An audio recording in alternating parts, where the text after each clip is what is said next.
Voice of America Washington سے عالمی خبروں کے ساتھ میں ہوں عائشہ تنظیم۔ مصر میں آج صدارتی انتخابات میں 2 سال میں دوسری دفعہ نئے صدر کا انتخاب ہوگا۔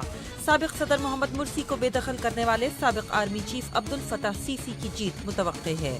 یورپی یونین کے انتخابات میں انتہائی دائیں بازو کی جماعتوں نے کامیابی حاصل کر لی ہے۔ خاص طور پر برطانیہ، ڈنمارک، فرانس اور یونان میں ایسی پارٹیوں کو کامیابی ہوئی ہے جو یورپی یونین کے خلاف ہیں۔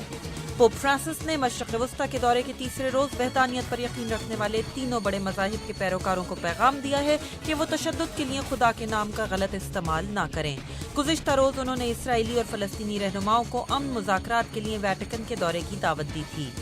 اور تھائی لینڈ کی فوج کی گزشتہ ہفتے کی بغاوت کو شاہی حمایت حاصل ہو گئی ہے۔ دارالحکومت بینکاک میں ایک تقریب میں باقاعدہ طور پر آرمی چیف جنرل پریوت چند اوچا کو ملک چلانے کی ذمہ داری سونپ دی گئی ہے۔ یہ تھی عالمی خبریں وائس آف امریکہ واشنگٹن سے۔